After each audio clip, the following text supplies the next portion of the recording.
자, 올해 23년도 국가직 9급 행정학 해설 강의 시작해 보겠습니다. 여러분들 정말 시험 준비하느라 너무너무 고생 많았습니다.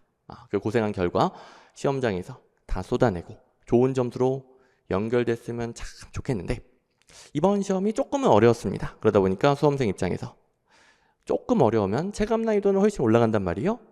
좀 당황하거나 말려버려서 실력 발휘를 못하신 분들도 있을 것 같습니다. 근데 이 해설 강의가 왜 있는 겁니까?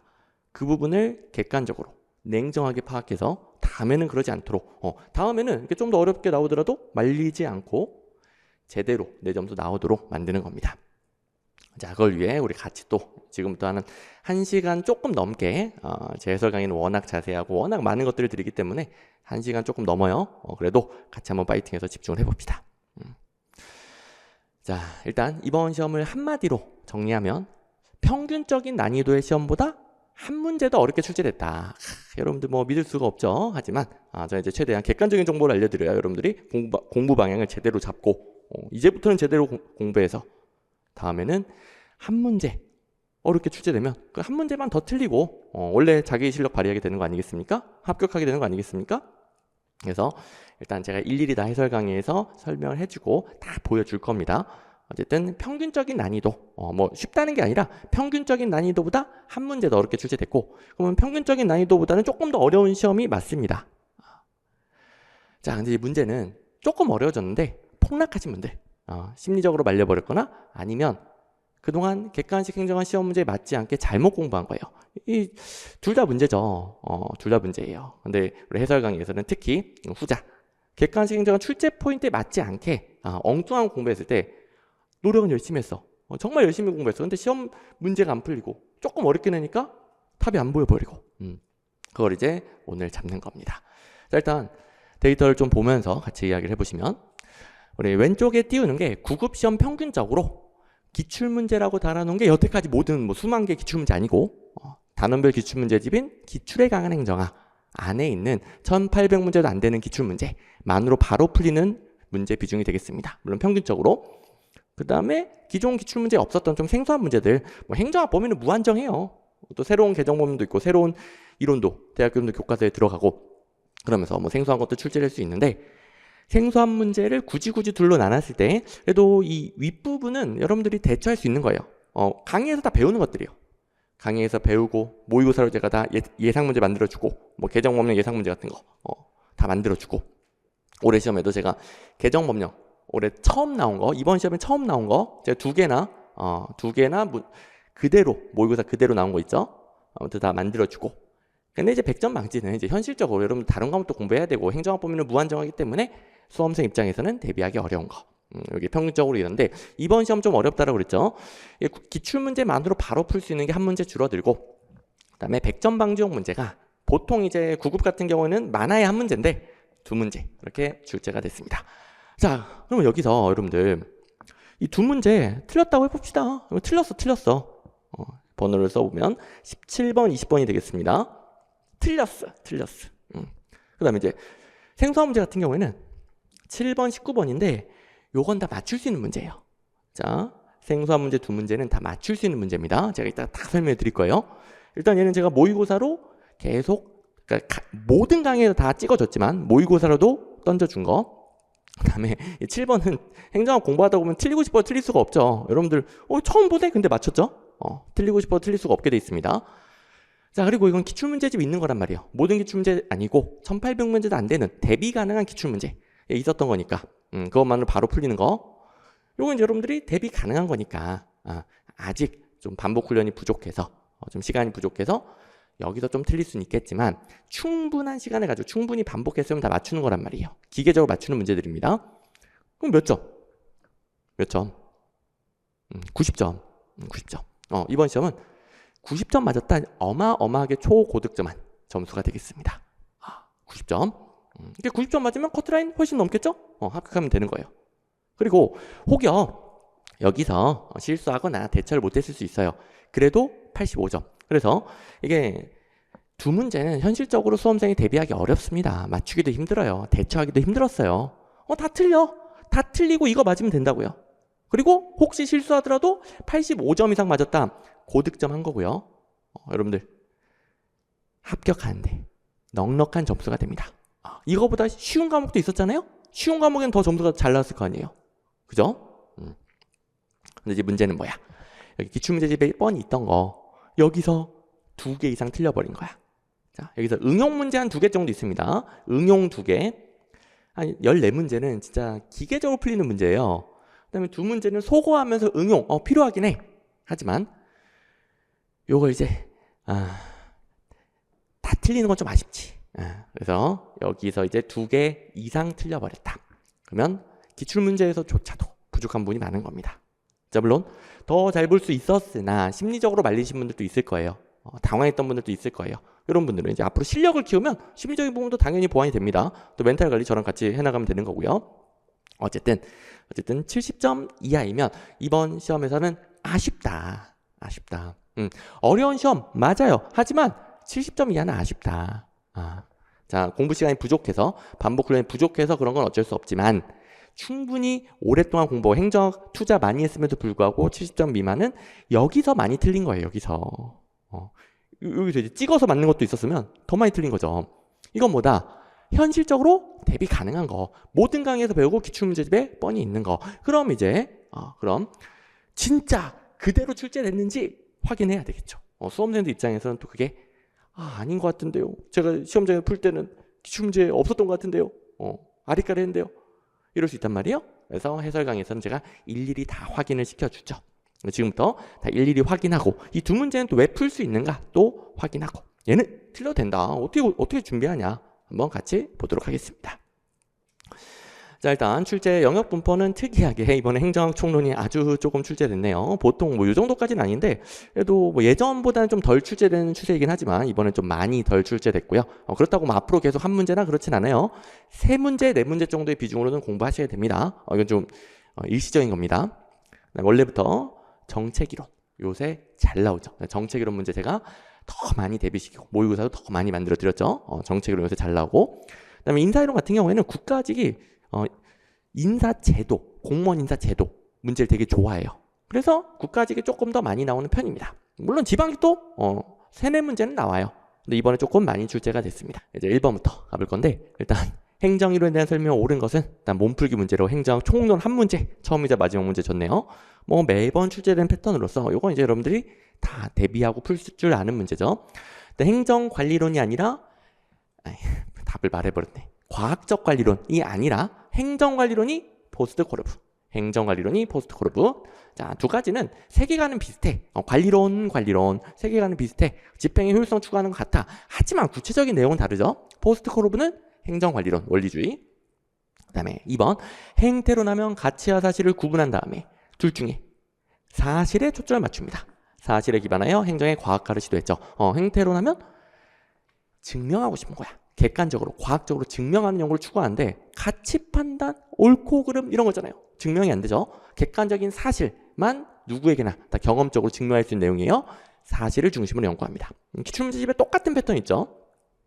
4번 보시면 민간과 공공 부분의 파트너십인데 신공관리론 여기까지 보면 괜찮긴 한데 그중에서 기업가 정신보다는 시민권, 기업가 정신보다는 시민 참여를 더 중시하는 거. 시민권은 그냥 시민 참여를 말하는 겁니다. 그렇다면 육업원언수론이 되겠죠? 신공관리론이 아니라 육업원언수론. 3번도 뭐 지겹게 본 겁니다. 신행정론, 신행정학.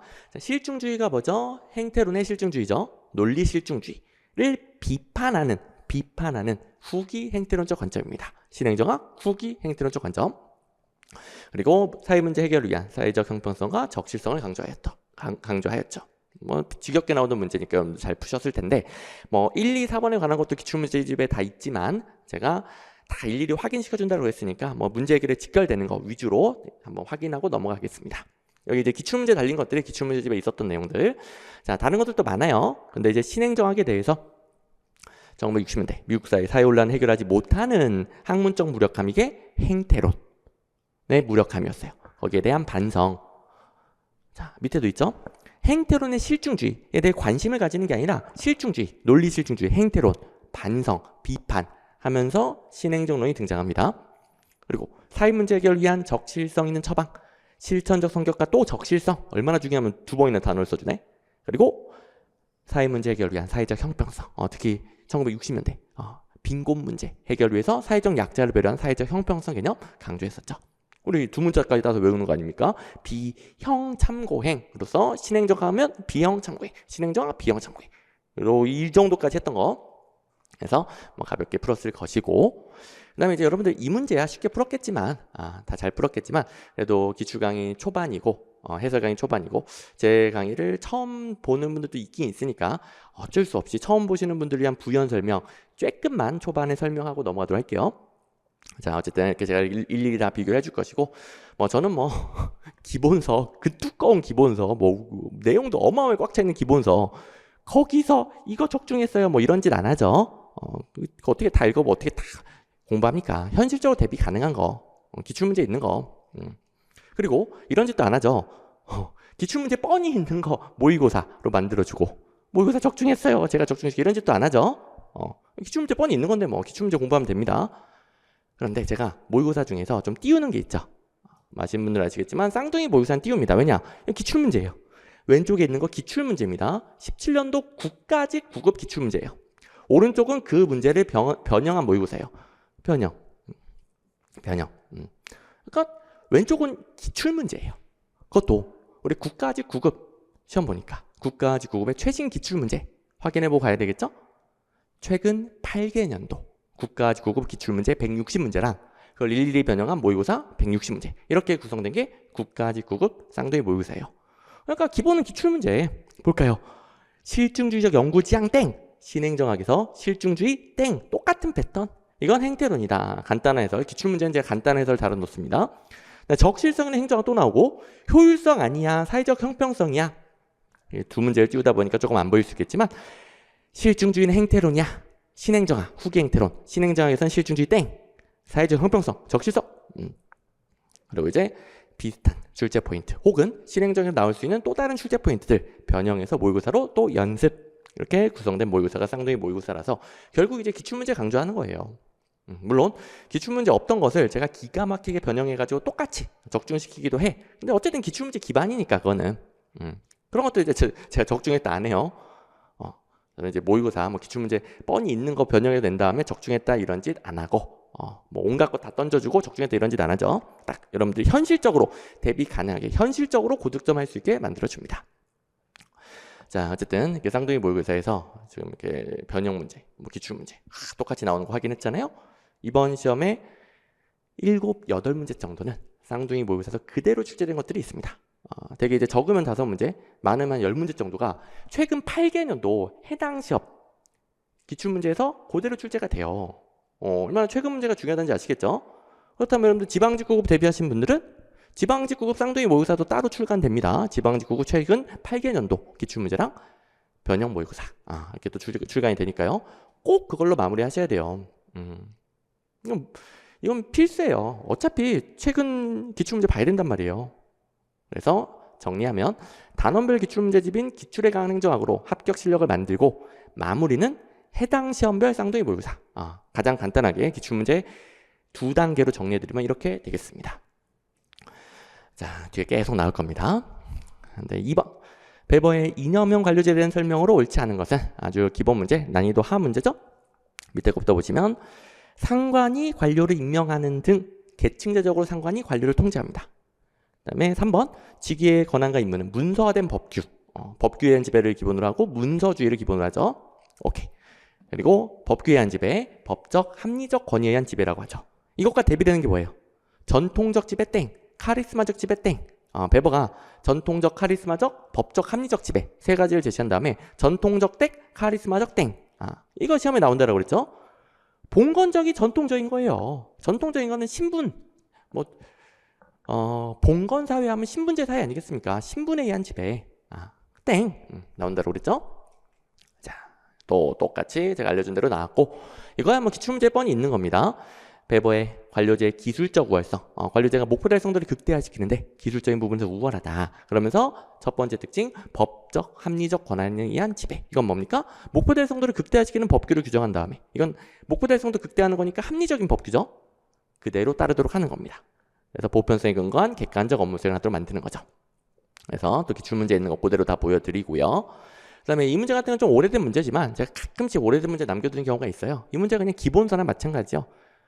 이 안에서 변형되는 문제가 어마어마하게 출제가 됩니다. 연습하기 아주 좋아서 남겨둬요. 그리고 뭐 최신 문제 중에서 변형 문제 있으면은 저는 관련 틀린 선지로 달아주죠. 자, 그래서 관련 틀린 선지로 적혀 있는 건 705번 밑에 있는 요 1번과 관련된 틀린 선지라는 의미가 되죠. 혹시 이제 처음 보시는 분들 때문에 딱 2번 문제까지만 이런 설명할게요. 그 다음부터 이제 설명 안 할 겁니다.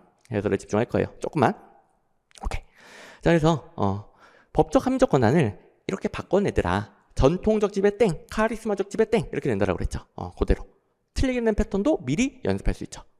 이게 옳은 것이다. 틀리게 내면 어떻게 낸다. 그래서 오래된 문제지만 뭐 작년에 출제되는 거잖아요. 작년에.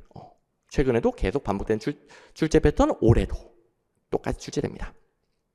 자, 그리고 국회직 8급 이런 어려운 시험들 어디까지 봐야 되느냐. 제가 기출문제집에 넣어놓은 것만 보면 돼요. 모두 보면 안 돼요. 볼 필요도 없고 제가 기출문제집에 넣어놓은 것만 보면 됩니다. 방금 봤잖아요. 똑같이 나오잖아요. 같은 패턴으로 나올 수 있는 것들만 제가 넣어놓으니까요. 넣어놓은 것만. 그래서 종합하면 기출문제집의 기출문제는 절대 출처 연도에 연연해하지 마시고 오로지 중요도 ABC로만 강약 조절하면 됩니다. 오직 중요도 ABC. 출처 연도는 참고만 하는 거예요. 제가 알아서 다 출제 가능성 제일 높은 것들을 엄선해 놓습니다. 그 중에서도 ABC로 달아놨고요. 네, 3번. 이제는 이런 설명 없이 좀 빨리빨리 가봅시다. 설명의 내용에 집중을 해봅시다. 예산 이론에서 일단 3번 총체주의하면 합리 모형이죠. 합리적 분석적 의사결정. 그걸 통해서 목표 달성도를 극대화하는 최적의 자원 배분을 추구합니다. 그에 비해 점증 모형은 모든 대안 고려하지 못하고요. 기존 결정을 바탕으로 소폭의 조정을 통해서 합의를 도출하는 거죠. 점증주의는 예산을 결정할 때 대안을 모두 고려하지 못합니다. 기존 결정에서 조금 조절됩니다. 근데 이제 점증 모형은 왜 이런 식의 결정이 나타나는 겁니까? 민주주의, 다원주의 국가에서는 다양한 사람들의 참여를 중시해요. 뭐 다 꺼져라, 니네 안 돼 그런 게 아니라 참여를 중시해. 근데 그들 간에 합의를 도출해야 되는데 수많은 사람들 간의 이해관계, 합의를 도출하려면 다 늙어 죽겠죠. 그러니까 현실적으로 기존에 해왔던 걸 바탕으로 조금만 수정해서 합의를 도출할 수밖에 없는 거죠. 그래서 보수적인 결정이 나타나는 거죠. 그래서 굉장히 민주적이고 현실적인 모형이고요. 민주주의 국가에서 실제로 나타나는 현실적인 의사결정을 설명합니다. 그런데 이제 다들 더 달라고 난리칠 거 아니에요. 더 달라고 난리치는 거 조정하다 보면 아무래도 조금씩 팽창될 우려가 있겠죠. 그래서 점증적으로 팽창하는 모형, 점증 모형. 예산 삭감 못하죠. 조금씩 팽창됩니다. 점증주의에서 예산 삭감, 기존 예산, 기존 결정 줄이는 거 하기가 굉장히 어렵다는 한계가 있죠. 굉장히 중요한 부분이었죠. 그리고 거시적 예산 결정을 이렇게 써놓은 거 보니까 이거는 모든 대안을 포괄적으로 고려해서 최고의 대안을 찾는 합리 모형, 총체주의를 염두에 둔 표현이 되겠죠. 총체주의에서는 예산 삭감 가능하죠. 그동안 뭘 어찌고 저찌고 지지고 볶았든지 간에 지금 최고의 대안으로 뒤집어 엎을 수 있습니다. 예산 줄여야 되면 줄일 수 있는 거예요. 그래서 2번은 총체주의 합리 모형이 되겠네요. 또 1번은 기출문제에서 지겹게 봤죠. 계획예산, 연기주의에서만 총체주의적 관점이다. 4개의 전통적 예산제도 중에 총체주의적 관점 2개. 맨날 몇 문제 나온지 모르겠어요. 이거는 정말 여러 문제 있죠. 빨리 넘어갑시다. 자, 기출문제집 확인해 보시면 예산 결정은 전년도 예산을 기준으로 소폭의 변화만 이루어진다. 점증주의. 점증주의는 이렇게 전년도 예산이 기준이 됩니다. 또 소폭의 변화, 그것도 조금씩 팽창하죠. 보세요. 점증주의에 대한 비판인데요. 지속적으로 예산이 증가하게 되는 문제점이 있다. 이것만으로도 그냥 푸는 문제. 그리고 4번. 바흐라-바라츠의 무의사결정론 참 국가직 9급이 좋아한다라고 제가 했습니까? 안 했습니까? 무의사결정론 요새 모든 시험에서 잘 나오긴 해요. 근데 국가직 9급이 특히 좋아한다. 정말 최근에 국가직 9급 문제 진짜 무의사결정 문제 진짜 많았다. 꼭 대비해야 된다라고 그랬죠? 보시면 일단 4번 봅시다. 엘리트의 두 얼굴 중 권력 행사의 어두운 측면을 고려하지 못한다고 비판하면서 신엘리트론적 관점이죠. 엘리트의 권력 행사예요. 엘리트의 권력 행사 2가지 방법이 있는데 한 가지만 고려하고 이 무의사결정 쪽을 고려하지 못했다라고 주장하면서 무의사결정을 강조하는 거죠. 엘리트의 권력 행사, 엘리트론적 관점이고 과거 엘리트와 비교해서 신엘리트주의라고 부를 뿐이죠. 다원론 땡, 신다원론도 당연히 땡. 이거 무의사결정론에서 이런 식으로 신다원론, 다원론 땡을 가장 많이 낸다라고 그랬죠. 제일 많이 나왔던 패턴입니다. 자, 그리고 1번 무의사결정 행태는 정책 과정 중 정책 문제 채택, 의제 설정 단계에서 많이 나타나고, 그리고 그 이외에도 나타나죠. 정책 결정할 때도 대안 만들 때 빼버려. 집행할 때도 대안은 만들었는데 집행할 때도 빼버려. 의제 설정, 정책 결정, 정책 집행 모두 다 나타날 수 있죠. 그다음에 무의사결정 방법들, 무의사결정 개념은 설명 안 해도 되죠. 사회의 요구를 억압하는 건데 기존 정치체제 내 규범이나 절차를 동원하여 변화에 대한 요구를 억압한다. 3번 정책 문제를 막기에 폭력과 같은 강제력도 사용합니다. 이거 조심해야 된다고 그랬죠. 요거 가지고도 출제 포인트 삼는 경우가 많아요. 무의사결정 사회 요구를 안 들어주는 거라면서요. 안 들어주는데 폭력 안 맞는 것 같아요 라고 수험생들이 많이 오해하니까 출제자들이 이런 거 많이 냅니다. 자, 확인해 볼까요? 여기 1번에 폭력이나 테러 행위 사용되지 않는다 땡. 잘 내요. 잘 내 이거. 지금 여러 시험에서 여러 연도에서 잘 내고 있죠. 그다음에 규범이나 절차를 강조한다. 이것도 똑같은 게 있었네? 이 문제랑 똑같은 거 두 개가 겹쳤고요. 그다음 이제 위에 있는 것은 직접적으로 아까 정답과 관련되는 신다원론 땡. 바라바라치 의사결정은 신엘리트론 관점이다. 자, 그리고 발견하신 분도 있을지 모르겠는데 국가직구급. 그다음에 여기 제가 가릴 수 있으니까 국가직구급. 자, 이 8개년도가 최근 8개년도가 15년도부터 22년도까지예요. 쌍둥이 모의고사는 못 들어가는 문제지만 국가직급에서 정말 좋아한다라는 거, 이 정도로 많이 반복 출제됐다라는 거, 제가 매번 강조해 줬었죠. 또 쌍둥이 모의고사 두 문제가 있습니다. 그 중에서 17년도 국가직급고 변형 모의고사, 이게 좀 더 관련성이 높아가지고 가져왔는데 무의사 결정은 중립적인 행동으로 다원주의 이론 패턴이 똑같아. 그리고 좀 더 어렵게 연습하라고 제가 어려운 패턴도 만들어놨어요. 자, 다원주의 땡, 신다원주의 땡 너무 쉽잖아. 이거 볼까요? 무의사결정은 엘리트가 자율적으로 의사결정하지 않고 사회 요구에 민감하게 대응하는 것, 통째로 뭡니까? 다원주의. 엘리트가 자율적으로 의사결정하지 않고 사회의 요구에 민감하게 대응한다. 권력이 사회에 있는 거예요. 사회가 요구하면 엘리트들은 알겠습니다. 민감하게 반응. 이건 엘리트가 힘이 없어요. 다원주의죠. 다원주의를 풀어서 설명해도 땡이죠, 당연히. 그냥 풀어놨을 뿐. 어쨌든 다원주의 땡, 신다원주의 땡, 다원주의 풀어놔도 땡. 이런 패턴 잘 대비를 해주시기 바랍니다. 또 3번에 결정, 집행 과정에서 무의사결정이 일어나지 않는다 땡, 이런 것도 만들어놨고요. 결정, 집행 다 나타날 수 있다고 그랬죠. 의제설정, 결정, 집행 다 나타납니다. 오케이. 자, 5번 우리나라의 통합재정에 대한 설명으로 옳지 않은 것을, 일단 통합재정 개념 간단히 체크해 봅시다. 3번 정부의 재정이 국민경제에 미친 효과를 파악하는데 제일 중요한 단어는 사실 이거긴 하죠. 순수한 효과. 이거 당연히 맞는 얘기이긴 한데 핵심은 여기 있지. 국민경제에 미치는 순수한 효과예요. 순수한. 자, 정부가 국민들을 위해 국민 경제에 영향을 미치는 실질적인 세출, 실질적인 세입, 이것만 파악하는 겁니다. 순수한 재정활동. 그래서 4번 내부거래와 보전거래를 제외하죠. 자, 내부거래, 보전거래 개념 설명 생략하겠지만 둘 다 정부 안에서 이루어지는 거래예요. 국민에게, 국가 경제에 영향을 미치는 게 없습니다. 정부 안에서 왔다 갔다 하는 거, 내부거래, 보전거래 제외, 차감. 그리고 순수한 재정활동은 세입세출을 총계, 아니죠, 순계 개념으로 파악하는 거죠. 총계 아니고 순계, 총계 아니고 순계. 자, 그래서 최대한 포괄적으로 재정을 파악합니다. 그래야 내부에서, 그러니까 정부 부분 내부에서 왔다리 갔다리 하는 거 다 차감해버리고 통합적으로 운영하면 순수하게 정부가 국민을 위해 쓰는 돈, 받는 돈을 파악할 수 있게 되는 거죠. 그래서 통합하는 거예요. 최대한 통합. 중앙정부 예산, 지방정부 예산 통합. 일반의 특별의 기금 최대한 통합. 근데 예외는 있긴 하죠. 그래서 공공부문 전체는 틀리는 거죠. 예외는 뭐죠? 비금융 공공부문. 예외가 금융공공부문, 예외가 금융공공부문, 비금융공공부문을 포괄하는 거죠. 다시, 자, 비금융공공부문을 포괄한다. 예외는 금융공공부문은 예외, 제외한다. 제외한다. 이 출제 포인트가 있죠. 또 나왔네요. 매번 나오던 출제 포인트. 기출문제집에 있다 없다.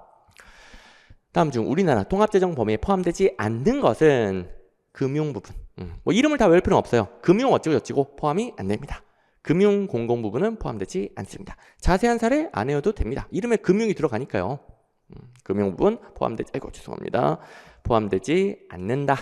포함되지 않는다. 이런 부분 이제 참고하시면 되겠고요. 여기서 이제 제가 국가직구급 시험 전에 정말 여러 수험생들한테 질문을 받은 게 있는데 통합재정의 범위에 대해서 많은 수험생분들이 잘못 알고 있는 게 있더라고요. 자, 통합재정, 금융성기금 포함되나요? 안 되나요? 이거 어마어마하게 질문하던데 자, 제가 정리주는 그대로 공부하면 됩니다. 자, 국제기준, 금융성기금 포함. 통합재정에 국제기준은 포함으로 바뀌었어요. 통합재정에서 국제기준은 금융성기금은 포함하는 것으로 바뀌었습니다.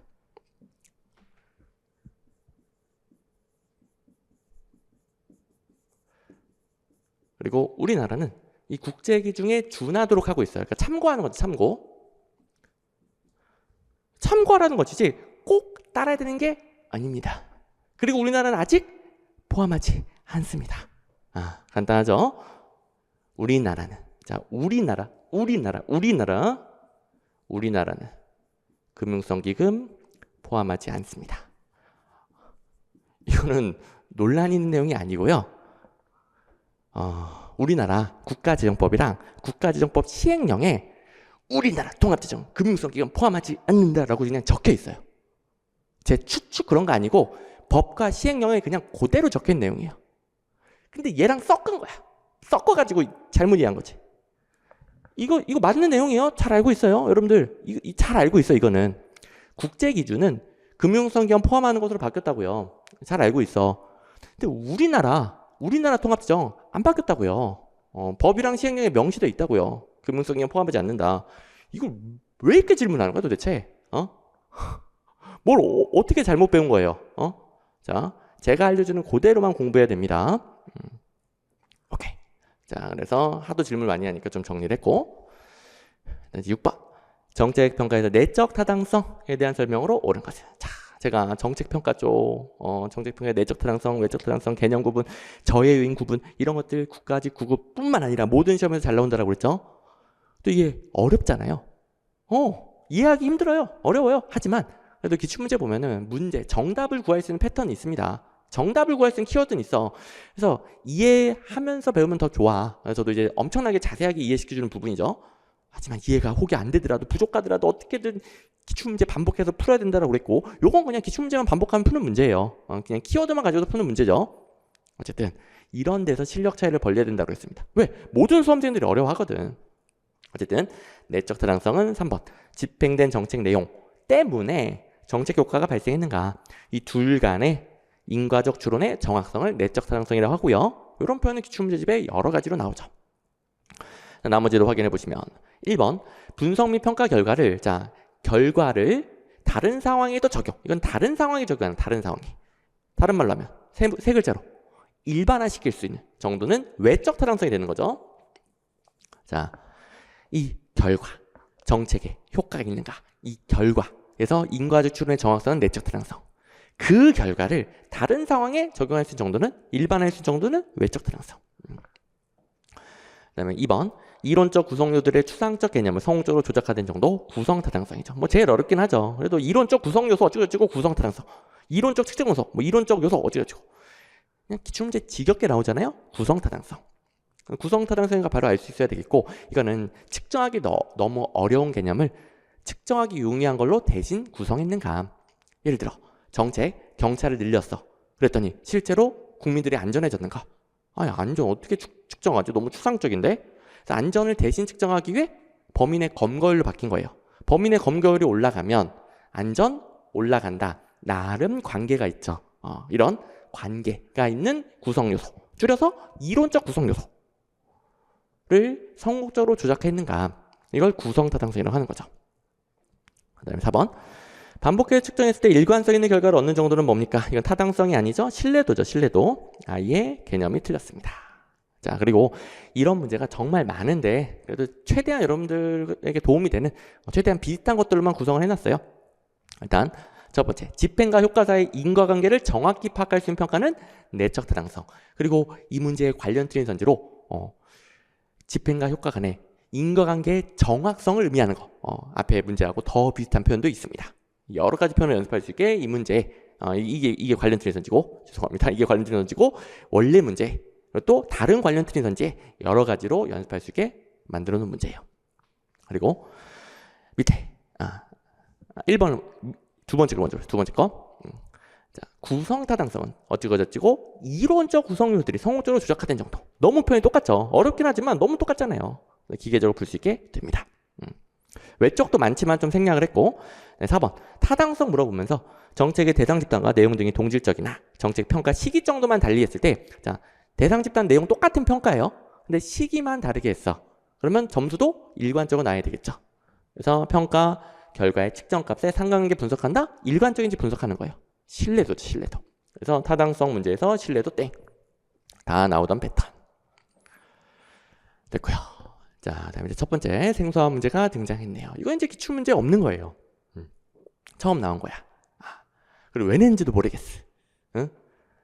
자, 일단 지방공무원법상 인사위원회 여태까지 나온 적이 없습니다. 게다가 뭐 위원, 이 완전 단순함게 해야 되잖아요. 너무 지엽죠 이거. 그냥 못 외우면 틀리는 거야. 그래서 이걸 대비해야 된다가 아닙니다. 여러분들 이제 7번 문제 여태까지 공부 안 했어도 괜찮아요. 아니 잘했어요. 자 7번 공부 안 한 분들 잘한 겁니다. 너무 잘했어, 너무 잘했어. 앞으로도 공부하지 마세요. 그럼 이거 푼다 못 푼다? 이 문제는 푸는 문제예요. 공부 안 해도 푸는 문제예요. 왜? 제가 생소한 문제로 다루는 것들은 그래도 어찌저찌 푸는 문제라고 그랬잖아요. 그 중에서도 이건 그냥 푸는 문제예요. 그냥 행정 공부하다 보면 우리 국회의원이나 지방의원이 다른 위원회 위원 겸할 수 있는 거 봤어요? 어디에서도 한 번도 못 봤어요. 무조건 안 된대. 하여간 국회의원, 지방의원 나오면 다른 위원 다 안 된대, 다 안 돼. 그래서 제가 아니 국민이 혹은 주민이 자기 대표하라고 국회의원, 지방의원 뽑아놨는데 다른 짓 하고 있으면 되겠냐? 이건 너무나 당연히 다 안 된다. 다른 위원, 뭐 다른 직무 겸할 수 없다. 그래서 여러분들 모르는 거 나와도 어쨌든 안 된다. 이렇게 요령 가르쳐줬던 부분이죠. 제가 저한테 이 요령을 안 배웠다 하더라도 여러분들이 자연스럽게 대처했을 거예요. 틀리기 힘든 문제. 물론 아직 공부 시작한 지 얼마 안 됐어. 당황했어. 그럴 수 있겠지만 내공이 좀 쌓이면 반복 횟수가 좀 늘어나면 틀리기 힘든 문제. 정답은 1번이 되겠습니다. 공부하지 마세요. 공부 안 해도 그냥 푸는 문제. 이건 이제 맞추는 문제니까. 자, 그리고 이건 이제 확인용인데요. 자, 이건 이제 기출문제 없으니까 제가 모의고사 띄워줄 건데, 제 모의고사에서도 제가 방금 했던 설명, 요 요령 가르쳐 주려고 진도별 모의고사, 동형 모의고사 계속 넣어줬습니다. 뭐 제 모의고사 기본 커리큘럼이 진도별, 동형, 시험별로 쌍둥이 모의고사가 있고, 뭐 서브로 서바이벌 모의고사도 있죠. 근데 어쨌든 제가 서바이벌 모의고사까지는 언급하지 않겠지만 진도별, 동형 등등등 계속 연습을 시켰어요. 자, 다른 위원회긴 해요. 똑같은 위원회는 아닙니다. 다른 위원회인데 정당의 당원, 선거의 후보자, 국회의원, 지방의원 위원이 될 수 없다. 하여간 국회의원, 지방의원 또 보너스로 정당의 당원, 선거의 후보자 다 같이 챙겨주세요. 이 네 사람은 그냥 다른 거 못한다. 이런 요령 가르치려고 만든 문제죠. 자, 이 문제도 동형모사의 문제인데 국회의원 또는 지방의원은 재직 중 국민권익위원회 위원으로 활동할 수 없다. 여기 이제 국민권익위원회가 원래부터 많이 나오는 위원회니까 국민권익위원회 들어가 있지만 뭐든 어떤 위원이든 활동할 수 없다. 어떤 위원이든 활동할 수 없다. 아주 간단한 요령입니다. 그래서 앞으로는 틀리지 마시고. 자, 이제 8번 가볼까요? 조직구조의 유형에 대한 설명을 옳지 않은 것은 시험에 어마어마하게 나오는 데프트네요. 데프트는 정말 많이 나온다라고 그랬죠. 자, 일단 쉬운 것부터 갑시다. 2번 매트릭스는 수직적인 기능 구조와 수평적인 사업 구조를 결합시켜 조직 운영의 신축성을 확보하죠. 여기 지금 매수내잖아요. 매수내부터는 이분법적으로는 다 유기적 구조의 성격을 가지죠. 그래서 환경변에 신축적으로 대응하기 위한 조직들이 맞습니다. 그런 부분 생략할게요. 네트워크 구조, 복수의 조직들. 자, 중심 조직은 핵심 기능만 하고 여러 외부의 복수 기관들이 각자의 경계를 넘어 연결 고리를 통해 연결되는 거죠. 결합하여 환경변에 대처하게 되겠죠. 네트워크 조직. 이름 그대로 네트워크. 4번 수평 구조, 팀제라고도 하죠. 이건 핵심 업무 과정 중심의 구조화 방식이 되겠습니다. 그리고 역시 원활한 의사소통 등등을 통해서 협력을 통해서 환경변에 대처하는 거예요. 어쨌든 핵심 업무 과정 이건 뭐죠? 기존 관료제 시스템 내에서 처리하기 어려운 과제예요. 이거 못하겠다. 그러니까 독립적인 팀 만들어서 네가 이 핵심 업무 과정에 대한 모든 권한을 가지고 알아서 잘해라. 그 안에서 구성원들이든 부서든 다 아주 그냥 융통적으로, 유기적으로 협력하게 됩니다. 그죠? 핵심 업무 과정 중심 조직, 수평 구조, 팀제. 자, 그리고 1번, 이거 못 골라면 안 되는데, 1번. 솔직히 말하면, 저도 이 문제 해설 쓰려고 처음 봤을 때, 어디가 틀렸지? 조금 고민했어. 저도 이제 가다반 제가 바로 올려드렸잖아요. 오늘 이제 여러분들 시험 끝나자마자 시험지 받아가지고, 행정학 가다반 제가 제일 빨리 올려드렸죠. 그때 한 10초 정도 고민했는데, 10초 정도 고민. 그래도 못 골라내면 안 됩니다. 그러니까 저도 이제 살짝 고민했을 정도로 너무 치사한 문제 같긴 하지만 이게 기출문제 그대로 있어요. 그대로. 저도 이제 10초는 고민하지만 기출문제 그대로 있기 때문에 여러분들도 뭐 저보다는 고민을 더 할 수 있겠지만 못 찾을 수도 있긴 하겠지만 그래도 앞으로는 찾을 수 있게 만들면 되는 겁니다. 자, 사업 구조는 하나의 부서가 하나의 사업을 합니다. 그래서 각 부서별로 각 사업을 하죠. 산출물에 기반을 둔다라고 하죠. 각 부서가 하나의 사업을 해서 하나의 산출물을 내니까 오케이. 그리고 그 사업을 위해 모든 기능을 다 가지고 있습니다. 그리고 사업 부서 내에서 기능들을 조정하여 환경 변화에 대처하기 용이해지는 거죠. 자, 지금 뭐라고 그랬어요? 사업 부서 내에서 기능 조정이에요. 부서 내 기능 조정. 부서 내 기능 조정. 부서 내 기능 조정이 용이한 겁니다. 됐죠? 부서 간은 각각 독립적인 다른 사업을 하잖아요. 각각 독립적인 사업을 하는 부서 간에는 기능이든 뭐든 조정이 어렵습니다. 자, 가볼까요? 기출문제. 사업구조에서는 자율적으로 운영되는 부서 간 조정은 어려운 거예요. 이렇게 틀리게 출제된다는 거예요. 부서 간 조정은 어렵고 부서 내 조정은 쉽고, 자, 뭐가 쉽다? 부서 내에서 기능들을 조정하기 쉽다. 부서 간에는 독립적인 사업을 하니까 부처 알거주기가 심하겠죠. 조정이 어렵다. 이것도 좀 오래됐겠지만, 아이고, 이런 건 계속 출제됩니다.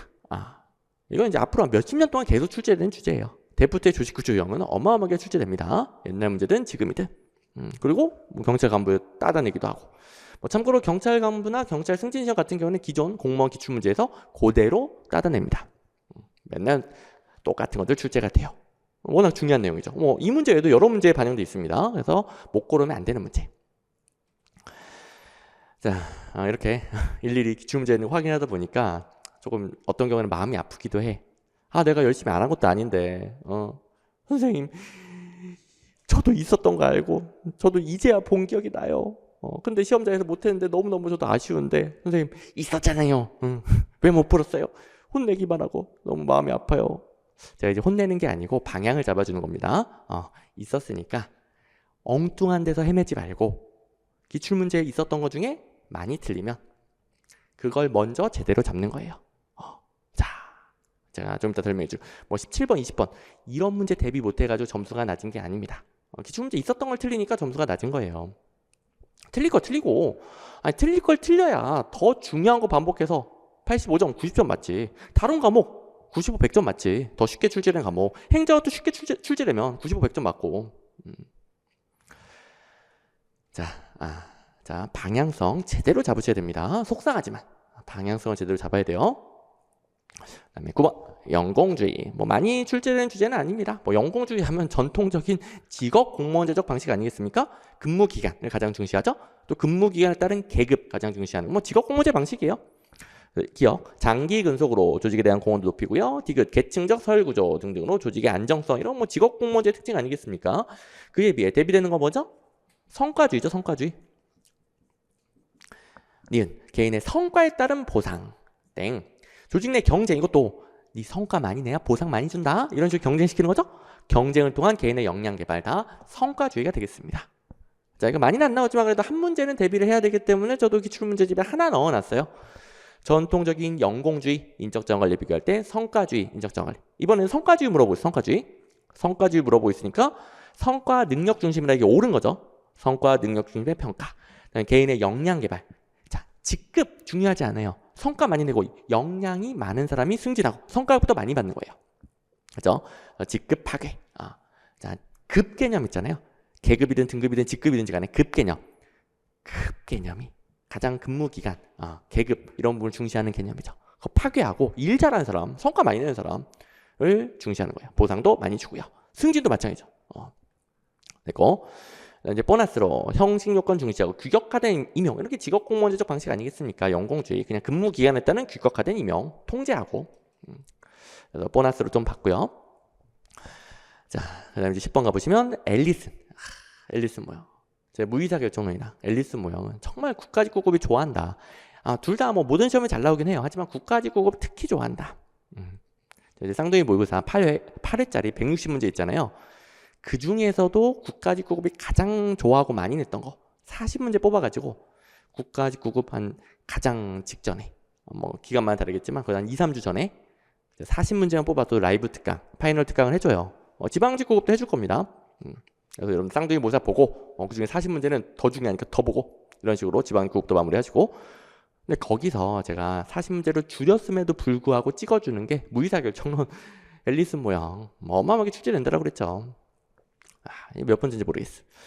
자, 아무튼 관료정치 모형 물어봤습니다. 일단 2번, 정책 결정자들은 국가 전체의 이익이나 전략적 목표를 극대화하기 위한 결정을 한다. 합리 모형이죠. 합리 모형, 국가 전체 목표 극대화 가능한 건 합리적 행위자 모형밖에는 없습니다.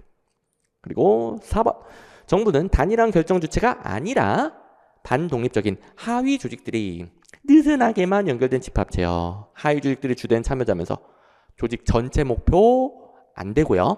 각각 자기 조직의 목표를 우선시하면서 느슨하게만 연결되어 있습니다. 회사 모형이죠? 조직과정 모형. 회사 모형은 조직과정 모형. 그리고 1번도 회사 모형이죠. 정책 결정은 다양한 하위 조직들 간에 완벽하게 합리적인 결정은 안 된단 말이에요. 조직 전체의 목표에 협력 안 된단 말이에요. 따로 노니까. 타협적인 결정이 이루어지는 갈등의 준해결이 나타나게 됩니다. 준해결, 회사 모형의 시그니처 너무너무 중요하죠. 그래서 1, 4번 다 회사 모형, 조직과정 모형. 앨리슨 모형 2, 조직과정 모형, 회사 모형이죠. 3번, 결정에 참여하는 구성원들 간의 목표 공유 정도와 정책 결정의 일관성은 매우 낮다. 자, 관료정치 모형 드디어 등장했습니다. 관료정치 모형들은 관료, 개개인들이 독립적인 권한을 가지고 자기 이익을 정책에 반영하기 위해 정치적 게임을 벌이는, 상호작용하는 모형이 되겠습니다. 이건 제가 뭐로 비유했어요? 콩가루 집안. 관료정치 모형은 콩가루 집안이죠, 완전히. 자, 합리적 행위자 모형. 국가가 마치 한 명처럼. 자, 여기 회사 모형에서, 조직과정 모형에서 아니라고 했던 거. 합리적 행위자 모형만 국가가 마치 한 명처럼, 합리적 행위자처럼 결정할 수 있다. 조직 전체 목표 극대화. 그 다음에 조직과정 모형은 하위 조직들이 따로 놉니다. 관료정치 모형은 개인들이 따로 놔. 완전 콩가루지. 개인들이 따로 노니까. 그러니까 셋 중에서 목표 공유 정도 가장 낮아요. 정책 결정 일관성 가장 낮아요. 그리고 시험에 엄청나게 출제를 해요. 관료정치 모형에 대해서 정책 결정의 일관성 거의 없다. 정책 목표의 공유도 매우 약하다. 맨날 이거 가지고 내니까요. 이것도 좀 오래된 문제지만 남겨두는 거예요. 맨날 똑같이 돼요. 2번, 정부 정책을 결정하는 주체를 정부의 하위 조직들로 본다. 이건 조직과정 모형에서 땡. 보너스. 어차피 뭐 앞에 문제도 있었고. 자, 그리고 쌍둥이 모의고사에서 제가 국가직구급을 좋아한다고 했잖아요. 여러 문제 있어요. 여러 문제. 그 중에서 가장 비슷한 거 하나 골라왔는데, 자, 옳은 거에서 3번. 관료정치 모형은 여러 다양한 문제에 관심을 갖는 다수의 행위자, 개인들이죠. 상정하며 이들의 목표는 일관되지 않는다. 개인들이 따르는 완전 콩가루 집안이다. 옳은 선지가 되겠습니다. 다른 것들도 다 연습할 수 있게 만들어 놓은 문제고요. 11번. 제니스의 집단사고의 특성에 해당하지 않는 것은. 집단사고 이거 많이 나오는 주제는 아닌데 잊을만 하면 나오기는 해. 근데 어려운 건 아니죠? 집단사고 이거 10초면 배우는 이론이죠. 집단 내 틀에 박힌 사고에 갇혀서 다양한 대안, 반대 의견, 외부 의견을 고려하지 못하는 것. 집단사고는 뭐다? 집단 내 틀에 박힌 사고. 끝. 다 배웠어. 다 배웠어. 1번. 토론을 바탕으로 한 집단지성. 집단지성하고 집단사고 다른 겁니다. 물론 이제 다른 걸 몰랐다 하더라도 토론 이런 거 없어요. 그냥 집단의 결정은 무조건 옳은 것이야. 집단에서 그동안 해왔던 방식의 결정 있잖아요. 집단이 토론하고 그런 게 아니에요. 그냥 조직, 집단에서 그동안 해왔던 대로 결정하는 틀에 박힌 사고라고 그랬어요. 토론 이런 거 없습니다. 땡. 네, 2번 보세요. 침묵을 합의로 간주해. 이게 아무리 좋은 대안이라도 혹은 뭐 상관이 밀어붙이더라도 반대하는 사람이 있을 거 아니에요. 단점도 있을 거 아니야. 근데 상관이니까 말을 못해. 혹은 너무 소수 의견이라 말을 못해. 그럴 수 있겠죠. 그때 이제 말을 못하네. 다 동의하는 거 아니야? 만장일치처럼 생각해보는 경우가 있죠. 그 다음에 집단적 합의에 대해서 이의 제기했는데 검열해버려. 검열. 아니 이 합의에 대해 나는 반대합니다. 이의 제기했는데 검열해서 제거해버려. 그 다음에 4번 집단에 대한 과대평가로 집단이 실패할 리 없다. 집단이 그동안 해왔던 거 실패할 리 없다. 그대로 가. 묻고 더블로 가. 그대로 가. 이미 뭐 다 이해가 돼 있죠. 너무너무 쉽고요. 그 다음에 기출문제집에는 집단사고 예방 전략인데 예방. 여기도 이제 이것만으로도 풀 수 있어요. 풀 수 있습니다. 예방 전략이니까 집단사고가 뭔지를 당연히 알 수 있겠죠. 외부 인사들의 재평가가 예방 전략이래요. 외부 의견이 필요하다는 소리예요. 그죠? 그러면 집단사고는 뭡니까? 외부 의견을 고려하지 않는 거예요. 거꾸로 이해하면 되겠죠? 그 다음에 반대되는 의견을 강제하도록 한다. 이게 예방 전략이에요. 그럼 집단사고는 반대 의견을 고려하지 않는다는 소리예요. 그 다음에 3번 의사결정을 여러 번 한다. 단위를 2개 이상 하는데 여러 번 하는 거예요. 집단사고는 그냥 하던 대로 한 번 하고 땡이라는 소리예요. 4번 최종 대안을 도출했다 하더라도 반대 의견을 제시할 수 있는 기회를 부여해야 돼요. 반대 의견 제시 기회는 최종 대안 도출 전이든 후든 계속 줘야 돼요. 근데 집단사고는 반대 의견 제출 기회를 주지 않는다는 소리가 되겠죠. 그래서 뭐 이걸로도 이해할 수 있긴 한데 이거 국가지 9급이었잖아요. 그래서 여기 같은 문제입니다. 같은 문제고 16년도 국가지 9급 문제라서 상대의 모의고사에 있고 개념을 모의고사 쪽으로 챙기도록 모의고사는 예방 전략이 아니라 그냥 집단사고 개념으로 만들어놨어요. 집단사고 개념, 예방 전략 이렇게 공부할 수 있게끔. 그래서 뭐 많이 나온 부분은 아니라서 또 개념만 챙기면 되는 문제라서 이거 한번 쫙 읽어보면 되는 문제였습니다. 어쨌든 뭐 내용은 비슷하니까 넘어가고. 뭐 상대의 모의고사에서 워낙 많은 것들이 겹치고 있죠. 그냥 그 확인만 하는 겁니다. 중요한 내용은 제가 설명해 주지만 일단 확인. 그다음에 12번 조직이론과 그 내용에 대한 설명 옳지 않은 것은 답 4번 조직군 생태학에 대해서 너무 어려운 내용입니다. 이거 4번 알고 푸는 사람 거의 없어요. 이거 알고 푸는 사람은 2%. 그게 0.2%. 이 내용 알고 푸는 사람 없습니다. 0.2%예요. 이렇게까지 다 못 배웁니다. 또 이렇게 배울 필요가 없어요. 혹시 이 내용을 알고 있는 0.2% 다른 걸 공부 못했을 거 아니에요? 그죠? 이렇게 공부하면 안 됩니다. 1, 2, 3번 맨날 나오는 내용이잖아요. 이건 모든 강의에서 이거 기출 강의에 다 있는 거잖아요. 이거 지워서 풀면 되는 거예요. 4번은 지나치게 어렵고 지엽적인. 1번 구조적 상황 이론은 불안정한 환경 속에 있는 조직은 유기적인 조직 구조를 선택하는 것이 효과적이다. 자, 일단 대부분의 거시 조직이론 문제는 결정론이냐 임의론이냐. 구조적 상황론은 결정론. 환경에 따라 조직이 결정됩니다. 조직은 유연해야 되겠죠? 유기적 구조. 2번 전략적 선택이론, 임의론. 동일한 환경이라도 관리자 지각 차이로 인해 결과가 바뀔 수 있어요. 선택이 바뀔 수 있어요. 뭐예요? 관리자가 중요하다는 소리예요. 관리자는 환경이에요? 아니죠. 조직의 관리자. 환경과 상관없이 조직의 관리자의 선택이 중요하다는 소리입니다. 임의론, 오케이. 3번 조직 경제학 이론은 주인 대리인 이론, 거래 비용 이론이 출제가 되죠. 거래 비용 이론, 주인 대리인 이론은 포인트 13에서 배우는 거라서 조직 이론 말고 총론에서 배우는 거라서 앞에 같이 이제 보충하시면 되겠는데 거기서 뭐 배웁니까? 시장의 거래 비용이랑 조직의 내부 거래 비용. 용어를 좀 이상하게 썼지만 내부 거래 비용은 당연히 뭐겠어요? 이 정도 여러분들 의역할 수 있죠. 내부 거래 비용이니까 조정 비용. 그래서 시장의 거래 비용이랑 조직의 조정 비용을 비교했는데 시장의 거래 비용이 더 크대요. 자, 이렇게 꺽쇠를 같이 쓰니까 헷갈리네. 자, 시장의 거래 비용이 더 크대요. 그러면 더 싼 곳으로 가야죠? 조직을 만들어야 됩니다. 맞죠? 이렇게 지어서 풀면 된다고요. 다 쉬운 내용들이잖아요. 4번만 어려운 거예요. 4번만. 자, 조직군 생태학은 이 정도는 배웠죠. 우리 극단적인 환경 결정론으로서 환경이 모든 걸 다 결정해버리게 됩니다. 완전 다윈의 진화론급이요. 환경에 적합한 거, 적자 생존. 적합하지 않으면 자연 도태. 이 정도 급이요. 그래서 조직군의 변화를 이끄는 변이 유형은 자, 환경 적합되다는 겁니다. 돌연변이 진짜 진화론 같죠? 이런 것도 있을 수 있고 그다음에 꼭 돌연변이가 아니더라도 적합하면 생존한다니까 이런 것도 있고 뭐 내용도 다 배우긴 했네. 근데 제가 말하는 건 변화, 유형 다 외울 필요 없다고요. 그거 하면 안 된다고요. 그건 공부하면 안 되는 거예요. 다른 걸 못하니까.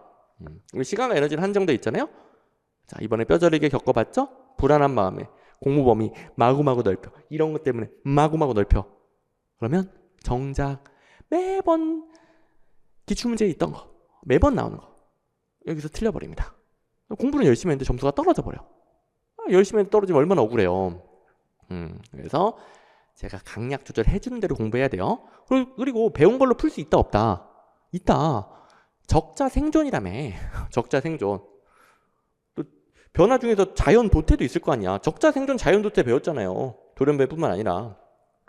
그다음에 뒷부분 몰라도 풀긴 하지만 이건 계획적이든 의도적이든 무계획적이든 무의도적이든 다 상관이 없다라고 봅니다. 어쨌든 그만큼 환경의 영역이 강력한 거예요. 환경에 따라 죄다 좌우되는 것이지 뭐 다른 거 논의할 게 없어요. 자, 가봅시다. 상황론적 조직 이론은 조직은 조직 환경에 달려있다. 결정론이죠. 제가 노란색을 모르고 안 했네. 그 다음에 전략적 선택 이론은 관리자의 재량적 결정, 관리자에게 재량이 있는 거예요. 그게 환경을 결정할 수 있다. 임의론이죠. 환경이 결정하는 게 아니라 조직이 환경을 결정하니까 임의론. 그 다음에 총론 문제, 총론. 거시조직 이론 중 거래비용 이론에서는 거래비용이 관료제 조직이죠. 조직의 조정비용보다 클 경우, 자, 거래비용 쪽이 더 큽니다. 거래비용이 더 크면은 더 싼 거 조직을 만들어야죠. 조직을 만든다, 내부화시킨다. 조직 만든다, 내부화시킨다. 그죠? 뭐 여러 문제 있죠, 이거는. 오케이. 그래서 지워서 풀면 되는 문제가 되겠습니다. 자, 그리고 이 문제는 이제 완전 쌍둥이 모사 그대로 나온 것까지는 아니지만 상황 적응적 접근 방법에서 모든 내용들이 다 결정론이다. 환경에 따라 조직은 결정된다. 그러니까 환경은 조직은 유연해야 돼. 조직은 유연해야 돼. 상황에 적합한 환경과 여기 있는 환경과 동태적으로 상호작용. 환경과 동태적으로 상호작용. 그러니까 모든 상황에 적합한 유일한 방법은 존재하지 않아요. 왜? 상황에 따라 달라져야 되니까. 그러니까 유기적 구조 당연히 필요한 거죠. 이거. 그다음에 13번 직무평가. 이것도 이제 최후의 40문제 찍어줬던 거죠. 자, 이 직무평가는 뭐 너무 지겹게 나옵니다. 이거 어렵죠. 내용은 어려워요. 또 여러분들 실제로 이걸 해보지 않으면 완벽한 이해는 불가능해요. 근데 구분은 너무 쉽지. 문제는 너무 쉽지. 내용에 허덕이지 마시고 이건 문제 푸는 건 너무 쉬워요. 자, 그냥 답부터 보시면 일단 요소비교법은 계량적 방법. 뭐 너무 심해. 근데 이런 패턴으로 맨날 출제가 됩니다. 비서분 개점유죠. 비서분 개점유. 비계량적 방법에는 서열법, 분류법. 개점유, 계량적 방법에는 점수법, 요소비교법. 개점유, 계량적. 그다음에 1번 점수법 역시 계량적인데 요소별로 구분한다는 게 계량적이란 말이랑 똑같죠. 요소별로 구분한다, 계량적이다. 그리고 점수법은 직무평가표 혹은 직무기준표를 씁니다. 여기는 없지만. 2번 분류법은 등급기준표, 역시 뭐 직무평가표, 직무기준표 뭐 구분 안 해도 되겠고요. 를 쓰고요. 직무 전체를 비교한다는 말이 비계량적이란 말이에요. 비서분. 직무 전체를 비교한다? 비계량적이다. 3번 서열법도 비계량적이죠. 비서분. 자, 요소를 구별하지 않고, 자, 요소를 구별하면 계량적, 구별하지 않고 직무 전체를 비교한다. 그것도 종합적으로 비교한다. 다 비계량적인 소리가 되겠습니다. 됐고, 4번 다시 오시면 이제 계량 비계량은 다 했는데 요소 비교법 같은 경우에는 직무평가표, 뭐 직무 등급표 이런 거 안 쓰죠. 기준 직무와 평가할 직무를 바로 비교합니다. 자, 직무와 직무를, 자, 기준 직무는 아니든 직무와 직무를 바로 비교한다. 그러면 직무평가표, 등급기준표 이런 걸 안 쓰는 거죠. 오케이. 그래서 오직 이것만 가지고 구분하면 돼요. 비계량적이냐 계량적이냐, 직무와 직무를 바로 비교하느냐, 혹은 직무평가표, 뭐 등급기준표 이것과 비교하느냐. 됐죠? 자, 당연히 뭐 기출문제집에도 있고, 뭐 보세요. 요소비교법은 비계량적이다. 자, 나머지도 거의 똑같지 않아요? 바로 갑니다. 이게 전에 문제, 여기서 이렇게 완전 똑같죠. 나머지도 다 똑같아요. 나머지는 여러분들 잘하니까 제가 뭐 해설제는 넣어드리겠지만 지금은 넘어가도록 하고, 그리고 이제 쌍둥이 모의고사에서 제가 최후의 40문제로 이 문제도 줬었죠. 여기서 아주 자세하게, 그것도 양쪽으로 기억끼리, 니은끼리, 디귿끼리, 이을끼리 다 맞춰져 있거든요. 아주 자세하게 계량, 비계량, 뭐 기준표 쓰는지 안 쓰는지 이런 거 다 공부할 수 있게 만들어 놓은 모의고사.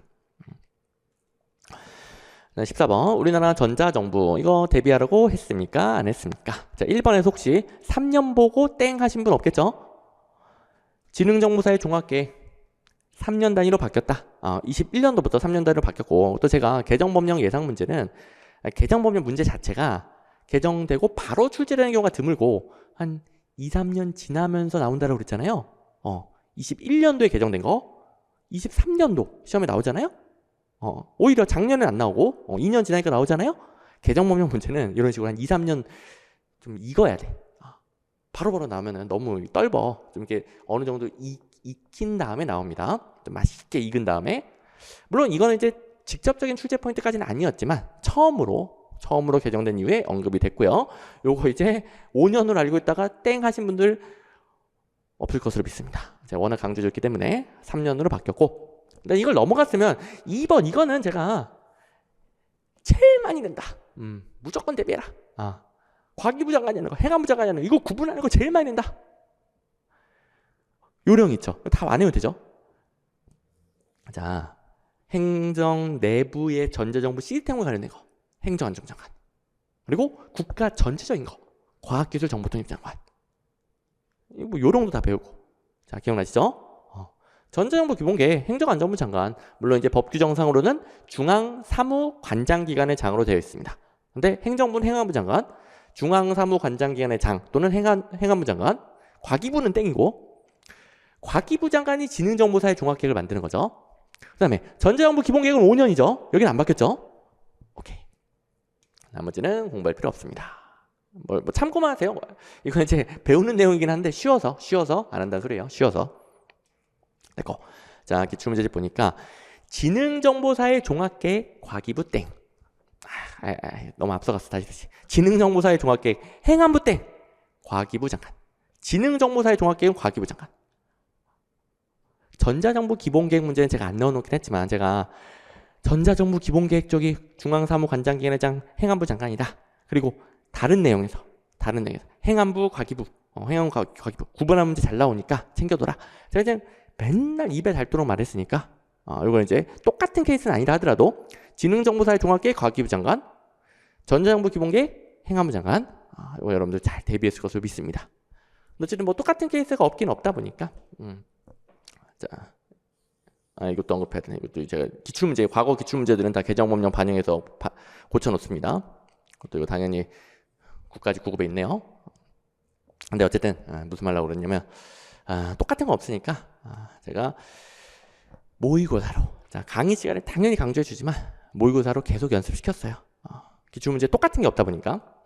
그래서 이건 기출문제 달아놓긴 했지만 기출문제만으로 풀 수 있지만 그래도 더 확실히 하기 위해 중앙사무관장기관의 장 행안부 장관은 전자정부 기본계획을 5년마다 수립하고 과학기술정보통신부 장관은 지능정보사의 종합계획을 3년마다 수립한다. 진모, 동모에도 여기 과학기술정보통신 장관은 3년마다 지능정보사의 종합계획을 수립한다. 땡으로 하나 냈고요. 그 다음에 행정기관의 장은 5년마다 기관별 기본계획을 수립하고요. 기관별 기본계획이랑 전자정부 기본계획 다르죠. 행정기관의 장이 기관별 기본계획을 수립하면 행안부 장관은 이를 종합하여 역시 5년마다 전자정부 기본계획을 수립하게 됩니다. 그래서 뭐 여러 가지 형태로 계속 연습을 시키고, 그다음에 1번 같은 케이스는 쌍둥이 모의고사도 넣어놓고, 아까 15년도 국가직 9급이었잖아요. 넣어주고, 오케이. 어쨌든 똑같은 건 아니니까 쌍무는 생략. 자, 아무튼 우리 이제 6문제 남았네요. 6문제. 내 감으로는 1시간 조금 안 된 것 같은데, 자, 한 55분 정도 된 것 같아요. 아무튼 조금만 더 6문제 또 잡다한 설명 없이 이제 딱 내용에 집중하는 마지막 6문제 조금만 더 힘내봅시다. 자, 일단 15번 주부니까 롬제계 행정책임 유형이죠. 또 기본 문제 계층적 책임. 행정부 내부에서 강력한 통제 정도 높은 거, 계층제, 관료제적 통제, 상명하복의 원칙에 따른다. 뭐 괜찮네. 2번 법적 책임. 행정부 외부에서 통제 정도는 높은 거. 외부 표준 운영 절차나 내부 규칙. 행정부 자체적인 거잖아요. 땡. 법적 책임은 행정부 외부의 입법부가 정해주는 법에 따르느냐. 그죠? 그다음에 전문가적 책임, 이건 responsibility죠. 법적 책임이 accountability, 전문가 책임이 responsibility. 이건 영어 표현 알아야죠. 이거는 공무원이 스스로 전문 직업적 규범, 전문가 집단의 관행, 하여간 전문가적인 판단을 통해서 직업윤리를 통해서 스스로 알아서 열심히 하는 거. 정책 책임, 이건 대응성 개념이죠. 민간 고객이 입장된 외부 이해관계에 대한 대응이 되겠습니다. 그래서 전문가적 책임은 행정부 내부에서 통제 정도는 낮은 거, 정책 책임은 행정부 외부에서 통제 정도는 낮은 거 됐고요. 그다음에 16, 죄송합니다. 이거 기출문제지? 기출문제니까 확인해야죠. 외부 법적 지향성은 외부에서 높은 거예요. 외부에서 높은 건 법적 지향성. 외부입니다. 외부. 법적 지향성은 외부예요. 이거만 그냥 푸는 문제였고. 16번. 우리나라의 재정사업 성과에 대한 설명을 옳지 않은 것은, 자, 많이는 안 내는 주제긴 하지만 기출문제집에 제가 하나 정도 연습할 수 있게 넣어놨고, 이 문제는 뭐 못 풀 수가 없죠. 자, 일단 재정사업 성과관리 내용은 성과관리 목표관리랑 성과평가 이렇게 해놨는데, 성과평가가 자율평가, 심층평가예요. 자율평가, 심층평가. 그리고 자, 이름 그대로 자율평가는 일을 한 중앙관서의 장 또는 기금관리 주체, 제가 그냥 업무수행 주체라고 할게요. 일을 한 업무수행 주체가 이름 그대로 자율평가를 하는 거예요. 그러면 심층평가는 이름 그대로 자율평가를 했는데 심층적으로 한 번 더 할 일이 있을 때, 이건 뭐 모든 강의에서 배운 내용이니까. 그래서 이 패턴 자체는 좀 처음 출제된 패턴이긴 하지만 당연히 자율평가 결과 필요한 경우에 심층평가, 이건 너무 당연한 겁니다. 그래서 틀리긴 어려웠던 문제, 기본 문제가 되겠습니다. 또 2, 4번은 참고만 하시면 되겠습니다. 됐고, 자, 패턴이 똑같은 건 아니지만 그래도 기출문제집에 목표관리, 자율평가, 심층평가가 있고, 재정사업 자율평가 제도는 사업수행부처가 한마디로 자기가 한 것을, 그러니까 소관 재정사업을 평가하는 겁니다. 그리고 이제 보너스, 원래는 3분의 1이 맞았는데 현재는 모두 평가합니다. 이건 보너스가 되어 있고, 어쨌든 중요한 건 뭐예요? 자기가 했으니까 자기가 평가하는 거예요. 자율평가. 그리고 심층평가는 부처 간 유사중복 사업 또는 비효율적인 사업 추진으로 예산 낭비 소지가 있는 사업 등등등등등. 이걸 외울 필요는 없겠지만 자율평가했어. 근데 뭔가 우려가 되는, 예산 낭비 소지가 있다든가 이런 우려가 되는 사업에 대해서는 재정사업 심층평가를 뭐 꼭 해야 되는 거 아니고요. 필요한 경우만 실시할 수 있는 거예요. 그러니까 순서가 당연히 자율평가 먼저 하고 그 다음에 심층평가를 해야죠. 이름도 심층이야, 심층. 응? 그잖아. 이름도 심층이야. 이름도 심층. 자율평가하고 필요하면 더 심층적으로 해야죠. 그죠? 네, 거. 그 다음에 17번. 요게 이제 첫 번째 100점 방지용 문제. 이런 걸 틀리는 건 괜찮은 거예요. 자, 일단 어디 갔어요? 공직자 이해충돌 방지법. 재작년에 처음 규정이 됐어. 근데 요건 행정학에서 어차피 이해충돌 자체에 대해서는 배우는 부분이고, 그 다음에 이해충돌 방지법은 그냥 아주 그냥 지엽적인 규정밖에 없어요. 그냥 원칙 규정한 것밖에 없어요. 그러니까 이해충돌 방지의 개념을 알고 있어야 되지만 이런 법률까지 다 공부를 못합니다. 일단 3번 이해충돌 회피. 이해충돌은 뭔지 아니까? 공익과 사익의 충돌이죠. 회피하려면 어느 누구도 자신이 연루된 사건에 재판관이 되어서는 안 된다. 한마디로 자신의 사익과 그리고 공적인 이익이 충돌하는 상황에서 자신의 판단이 들어가면 안 된다는 소리예요. 되죠? 그래서 이해충돌을 방지한다, 회피한다. 이 개념을 우리가 알고 있고. 근데 제 4번 같은 거 이거 어떻게 다 외우겠습니까? 저도 못 외워 이거. 아니, 그동안 뭐 이 법률이 계속 출제가 됐어. 그럼 외워야 되고 저도 가르쳐주고 어떻게 출제되는지 알려주겠죠. 근데 이거는 출제된 적도 없고, 개정법령인데요. 다 준비해야 되는 거 아닌가요? 개정법령이라서 무조건 다 나오는 거 아닙니다. 제가 찍어주는 것만 대비하면 돼요. 이거는 제가 찍어줄 수도 없어요. 너무 광범위하고 너무 지엽적인 규정들이니까 못 찍어줘요. 이거는 갑자기 그냥 나온 김에 이것도 한 2년 지났네. 제정한 김에 하나 해보자. 이 정도가 돼 있고요. 안 해도 됩니다. 이런 걸 틀려야, 이런 걸 공부 안 해야 더 중요한 거 공부한다고요. 그리고 몇 점? 90점 맞는다고요. 아이고 큰일 났다. 이거 다 외워야지. 지방직 9급 마이너스 10점, 마이너스 20점. 자, 이런 지엽적인 규정들 국가직에서 당했다라고 해서 공부 방향 온갖 지엽적인 거 다 찾아보는 방식으로 바꾸면은 마이너스 10점, 마이너스 20점입니다. 명심하셔야 됩니다. 이번에 90점 맞으신 분들은 봐도 돼요. 이번에 90점은 봐도 돼요. 근데 그 이하면은 보면 안 돼요. 자, 어쨌든 위반행위에 대해서 감사원에 신고할 수 있고, 수사기관에 신고할 수 있고, 국민권익위에 신고할 수 있어요. 위반행위가 발생한 기관에도 신고할 수 있습니다. 뭔가 낚시처럼 돼버렸어요. 의도적인지 아닌지 모르겠지만 자신이 연루된 거 판단하면 안 돼. 그러니까 위반 행위가 발생한 기간에 신고하면 안 돼. 뭐 이런 식으로 좀 낚시처럼 돼버렸는데 이거는 본인, 당사자의 판단이 들어가면 안 된다는 소리고 위반 행위가 발생한 기관에 신고하는 건 별개입니다. 그 위반 행위가 발생한 기관에 있는 모든 사람, 모든 조직이 당사자랑 관련되는 거 아닐 거 아니에요. 그죠? 의도적인지는 모르겠지만 좀 낚시처럼 돼버렸어요. 오케이. 자, 공부할 필요 없음. 이해충돌 개념만 알면 돼요.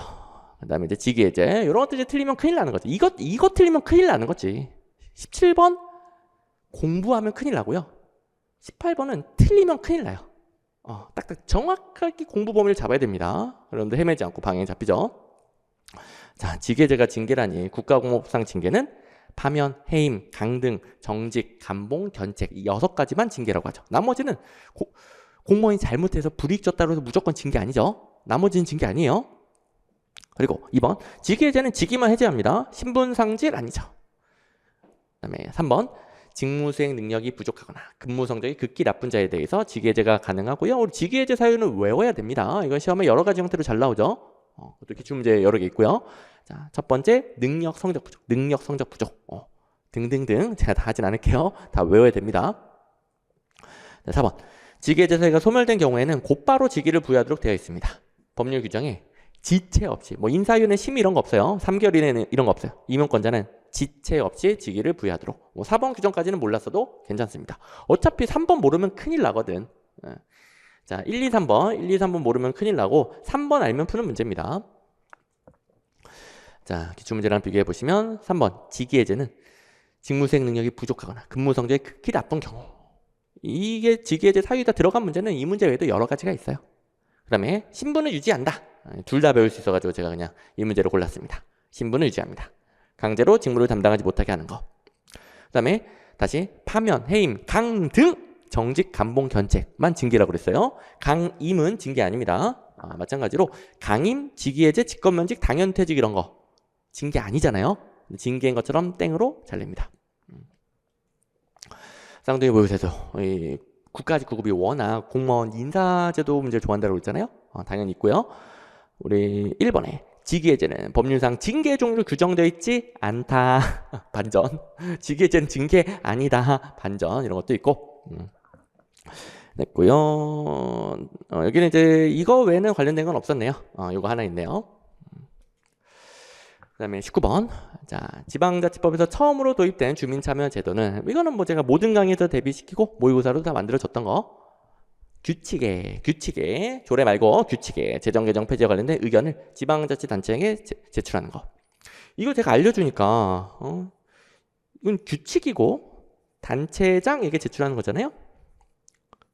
제가 계속 알려주니까 선생님 재정 개정 폐지 이거 지방의회에 청구하는 거로 바뀐 거 아닌가요?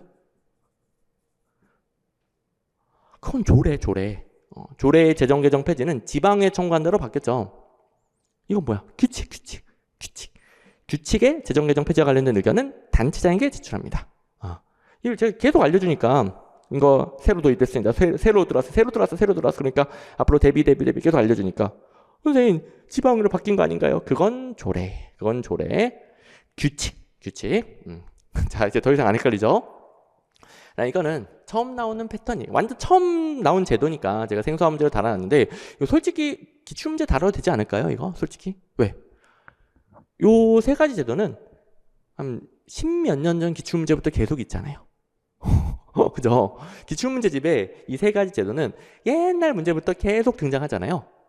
그러니까 당연히 처음 도입될 리가 없겠죠. 이거는 그냥 기출문제로도 풀긴 푸는 겁니다. 근데 그래도 처음 들어온 제도니까. 자, 그리고 제가 모의고사로 정확하게 딱 이 문제로 이 세 가지 동형 모의고사로 이 세 개가 지방자치법에 처음 도입된 제도이다. 처음 도입됐으니까 어쩔 수 없이 좀 기억해놔라 라고 몰아놨죠. 공부하기 얼마나 편해. 단원이 다 달라요. 단원은 다 다르지만 동형 모의고사는 몰아놔도 되니까 싹 몰아줬죠. 1번 법령에서 조례로 정하도록 위임한 사항에 대해서 그 법령의 하위 법령에서 그 위임의 내용과 범위를 제한하거나 직접 규정할 수 없다. 이것도 앞으로 나올 수 있으니까 대비하고요. 3번 국가 지방자치단체 간의 협력을 도모하고 지방자치 발전과 지역 간 균형 발전에 관련되는 중요 정책을 심의하기 위해 중앙지방협력회의를 둔다. 이것도 앞으로 대비하고요. 자세히는 안 냅니다. 국가와 지방 간 협력이에요. 2번 주민은 권리 의무와 직접 관련되는 규칙의 재정 개정 폐지와 관련된 의견을 지방자치단체장에게 제출할 수 있다. 요 규정이 이 세 가지가 새로 도입이 됐고 2번 가지고 요번에 국가입국부에서 시험 문제를 냈고요. 그다음 또 예상 문제 하나 달아볼까요? 규칙에 대한 의견 제출은 지방의회 땡. 규칙은 단체장. 조례 재정 개정 폐지 청구는 지방의회. 헷갈리지 마시고요. 오케이. 자, 마지막이네요. 잘 왔습니다. 정책평가를 위한 사회 실험에 대한 설명이 옳지 않은 건 원래도 어려운 부분이지만 풀 수 없는 문제가 출제가 됐습니다. 수험생 입장에서 대비 못합니다. 요 정도 문제를 풀려면은 일단 범위도 어마어마하게 늘어나지만 이쪽 워낙 내용이 어려운 거 아시죠? 범위가 엄청나게 늘어나면서 각각 개념들 배우는데 엄청나게 오래 걸려요. 엄청나게 오래 자세한 설명을 들어야 되고 그걸 다 들어도 이해가 안 됩니다. 그래서 결론은 뭐예요? 그동안 해왔던 대로만 대비하세요. 이 문제 말고 기출문제집에 있었던 것만 잘 대비하시면 됩니다. 맨날 나오는 건 정해져 있어. 이렇게까지 안 낸단 말이에요. 이렇게까지 내면 어떡합니까? 틀리면 됐지. 틀려야 된다니까 이런 걸. 왜 그걸 이해 못할까? 이걸 틀려야 90점 맞는다고. 이걸 틀려야. 다른 과목 100점 맞는다고요. 이걸 틀려야. 자, 혹시 내가 대비 안 한 데서 시험에 나올까봐 무작정 범위를 넓히면 다시 중요한 걸 반복할 수가 없어서 점수가 떨어져요. 혹시 내가 안 문 데서 나올까봐 무작정 막 넓히면 혹시 떨어질까봐 확실하게 떨어지려고 하는 거예요. 그러면 안 돼요. 현실적으로 수험생의 시간과 에너지는 정해져 있고요. 사람은 계속 까먹어. 양은 더럽게 많아. 다른 과목도 해야 돼. 모든 수험생이 똑같아요. 그럼 누가 합격하는 거예요? 매번 나오는 거. 중요한 걸 제대로 반복하고 제대로 준비한 사람이 넉넉하게 합격합니다. 불안하게가 아니라 넉넉하게 합격해. 넉넉하게. 이런 거 틀리고 더 넉넉하게 합격합니다. 명심해야 됩니다. 이거 대비하려면 어마어마하게 오래 걸려요. 그리고 나올 가능성, 또 나올 가능성 거의 없어요. 또 나오면 그거 틀리고 다른 거 맞으라고요. 다른 거. 자, 조금 이제 그 해설을 들으면 허무할 수 있긴 해. 검사 효과, 실험 효과죠. 검사 효과, 실험 효과는 실험 자체의 효과예요. 자, 이건 이제 배웠죠. 자, 뭐 전혀 안 배운 내용까지는 아니에요. 어쨌든 이제 응용이 어려울 뿐이지. 실험 효과, 검사 효과는 실험 자체가 영향을 주는 거예요. 그러면 실험을 하면 어쩔 수가 없는 거예요. 어떤 방식으로 실험하는지 간에 인위적인 실험, 사회 실험이라고 하죠. 뭐 진실험, 준실험 뿐만 아니라 비실험도 마찬가지예요. 이거는. 자, 사회 실험이 진실험, 준실험이죠. 그 외에 비실험까지도 인위적으로 실험 집단을 만들면 어쩔 수가 없어요. 뭔 방식, 뭘 지지고 볶든지 간에 실험 효과, 검사 효과는 실험 자체 효과니까 어쩔 수가 없습니다. 통제가 안 됩니다. 그런 출제 포인트인데 실험 효과, 검사 효과의 개념만 이참에 제대로 알아두시면 돼요. 또 이 정도 여러분들 응용이 가능을 해. 근데 뭐가 나올지 모르는 거예요. 이런 내용들이 무지하게 많다고요. 또 여태까지는 이렇게까지 안 냈다고요. 앞으로도 마찬가지고. 정답은 뭐 초토화 될 텐데. 이거 또 내겠어? 자, 그리고 이번 아는 내용이죠. 준실험은 진실험에 비해 실행 가능성 높죠. 진실험이 가장 이상적인 실험이라 실행 가능성 가장 떨어지고 준실험은 현실적인 실험이라 실행 가능성이 높습니다. 이건 좀 짧게 설명할게요. 자, 그리고 회귀 불연속 설계는 이거 자세히 공부할 필요 없다고 그랬죠. 어차피 아무리 자세히 배워도 이해가 안 됩니다. 대신에 딱 이것만 배워봤어요. 이게 회귀 불연속. 왜 불연속이야? 불연속. 분명하게 알려진 자격 기준에 따라 구분해요. 그러니까 구분점 자격 기준이에요. 구분점 자격 기준. 구분점 자격 기준에 따라 불연속이 생깁니다. 딱 요것만 공부하기로 했죠. 뭐 100% 이해는 불가능. 네, 4번 솔로몬까지는 안 해도 되겠습니다. 공부 안 해도 되겠습니다. 솔로몬 사집단은 통제집단 사전사후 측정 설계. 이게 무작위 배정이죠. 통제집단 사전사후는 무작위 배정이에요. 이건 배웠죠. 통제집단 사전사후 무작위 배정 진실험이죠. 진실험. 그리고 약간 변형된 버전이 통제집단 사후 설계인데 각각 장단점이 있어요. 단점을 보완하고 장점만 결합한 게 솔로몬 사집단인데 공부 안 해도 됨. 오케이. 자, 그래서 다시 또 반복해야 되겠네. 기출문제집에 뻔히 있던 거 일일이 확인해봤잖아요. 제가 이렇게까지 길게 강의하면서 확인시켜주는 이유가 뭡니까? 여기서 틀리면 안 되는 거예요. 이것도 뭐다? 이거는 대비 가능한 거다. 기출문제집 뻔히 있는 거, 모든 강의에서 배우는 거 대비 가능한 거다. 대비 가능한 거에 다 맞춰야 됩니다. 그리고 요거 아까 봤지만 맞출 수 있단 말이에요. 이거 7번은 여러분들 이번에는 틀렸어도 점점점 맞추게 돼요. 당연히 맞추게 되고요. 19번도 마찬가지고 19번은 제가 찍어줬고 모의고사도 줬고 그러니까 여러분들 자연스럽게 맞추게 되거나 아니면 제가 다 찍어줘요. 이 정도를 적중이라고 해야지. 이 정도를. 그죠? 그냥 죄다 아무거나 던져주고 기출문제 있는 거 던져주고 적중. 그거 적중 아니죠. 그다음에 별의별 거 다 온갖 지엽적인 거 다 찍어주고 그 중에 하나 나왔다. 그거 적중 아니죠. 수험생들 괴롭히는 거지. 수험생들 어쩌면 기만하는 거지. 진짜 안 나왔는데 19번 제가 모의고사 준 거. 그 정도가 적중이죠. 적중시켜주고 그다음에 이거 틀리라고. 제발 틀리라고. 틀리면은 90점. 이번 시험이 90점 맞으면 어마어마한 고득점이다. 85점만 맞아도 엄청난 고득점이라고 그랬습니다. 85, 90 맞았으면 어마어마하게 잘했고요. 그리고 그 이하면은 여기서 더 틀렸을 수밖에 없죠? 여기서 많이 틀리신 분들은 이제 기출문제를 중심으로 방향을 잘 잡아야 되는 겁니다. 문제 사이즈가 나오죠? 합격을 위한 기본 실력은 뭘로 만든다? 단원별 기출문제집. 그리고 마무리는 뭘로 한다? 각 직렬별 쌍둥이 모의고사. 8기년도 각 직렬별 자기가 시험 볼 거 8기년도 기출문제 봐야죠. 이렇게 마무리. 그리고 여력이 되면 8개년도 쌍둥이 모의고사 안에서도 가장 많이 나오는 거 엄선한 40문제 라이브 특강 뭐 강의로도 올라가고 기출문제. 자, 다른 거는 일단 생략하고요. 기출문제. 이렇게 커리큘럼 제가 간단하게 잡아줬죠. 거기서 이제 여러분들이 뭐 압축강의라든가 필기노트라든가 다른 모의고사들 뭐 무조건 다 봐라가 아니라 시간과 여력이 되면 자기의 문제점을 보완할 수 있는 것들을 활용해서 마무리하는 겁니다. 마무리 방법 뭐 누구에게 뭐 정해주세요 이러면 안 돼요. 본인마다, 그러니까 사람마다 과목별 실력 다 다릅니다. 사람마다 같은 실력이어도 문제점 다 다릅니다. 본인의 문제점에 맞춰서 강의 OT 보고 자신에게 필요한 거 자, 기출문제를 중심 싹 잡고 자신에게 필요한 강의, 교재만 추가적으로 활용해서 마무리하시면 되겠습니다. 오케이. 자, 우리 긴 시간 동안 또 시험 지나고 정말 고생 많았을 텐데 또 당일에 늦은 시간까지 듣느라 너무너무 또 고생이 많았습니다. 여러분들 제가 여러분들 강력하게 방향을 잡아주고자 좀 세게 말하는 경향이 있는데 일단 제가 좀 성격이 T라서 그래. T.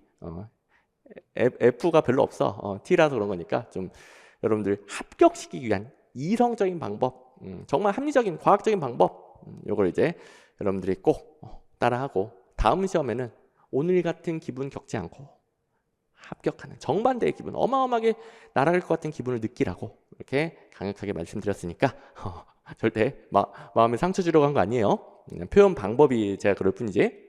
그러니까 꼭 잘 실천하셔서 방향 잘 잡고 실천도 하고 다음 시험에는 합격하고 좋은 소식과 함께 또 보도록 하겠습니다. 고생 많았습니다.